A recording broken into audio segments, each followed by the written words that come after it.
বল। মা আজকে আমাদের না রেজাল্ট বেরিয়েছে। দেখি কেমন রেজাল্ট করেছিস। তোর বাবা আসলে আমি আজকে দেখাবো। যদি তুই পাস না করেছিস না, ভালো নাম্বার না হয়েছে, বাড়ি থেকে বার করে দেবো। জানো মা আজকে না দুলুর মা দুলুকে মারতে মারতে নিয়ে গেল, মনে হয় ও ফেল করেছে। লুলুর চিন্তা করছিস, দেখবো তুই কি করিস। আগে তুই পাস কর, তারপর লুলুর চিন্তা করিস। তোর রেজাল্টটা দেখি তো। ভালো লাগছে না, এর কথা ওর কথা শুনিয়ে যাচ্ছিস, আর ভালো লাগছে না।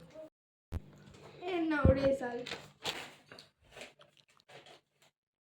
বাহ, ভালো করেছিস তো, এই যাত্রায় বেঁচে গেলি।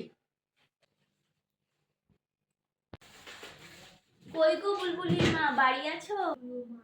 হ্যাঁ গো দিদি, আসো, বসো, আসো আসো আসো আসো। যা তো বুলবুলি, কাকিমাকে একটু বসতে দে। ঠিক আছে মা। এ নাও কাকিমা বসো।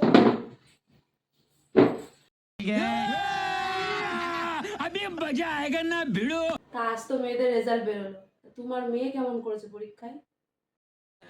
আজকাল মেয়েদের যেমন পড়াশোনা, ফোন হয়ে একদম নষ্ট হয়ে গেছে। বাবা যা বলেছো। A few moments later.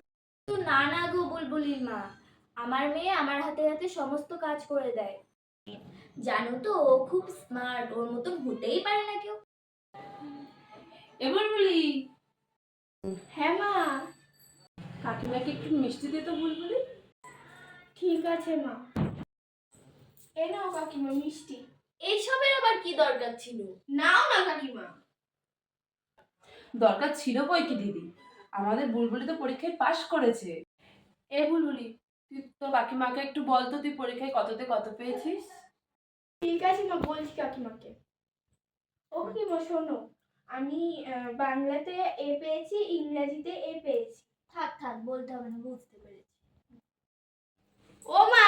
হ্যাঁ, ওই তো আমার লুলু এসে গেছে। বাহ, ভালোই হলো একদিক থেকে, লুলুর কাছে শোনা যাক ওর রেজাল্ট কেমন হয়েছে। কি ভাবছিস? হ্যাঁ হ্যাঁ কাকিমা বলো। কি ভাবছিস? এমনি কিছু না। এ লুলু, তা তোর রেজাল্ট কেমন হলো? মা, তুই জানিস না, পাড়ার তো সবাই জানে, শুধু হয়তো তুই জানিস না, আমি ফেল করেছি রে। ও লুলু মা, তুমি তো বললে যে তোমার লুলু ভালো রেজাল্ট করেছে, তা কই? সত্যি বলতে কি বলতো, এসব জিনিস না লোকানোর না। থাক গো বুলবুলির মা, আজ আর মিষ্টি খাবো না। থাক মা, এসব বাদ দাও তো, কাকিমাকে মিষ্টিটা খেতে দাও।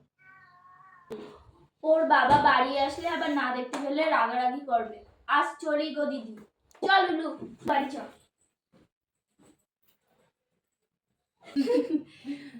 দেখেছো মা, লুলুর মা দেখেছো কেমন বিরক্তি করে। যা বলেছিস বাবা, এসে সখন থেকে শুরু করেছে, পিএমপিসি করেই যাচ্ছে।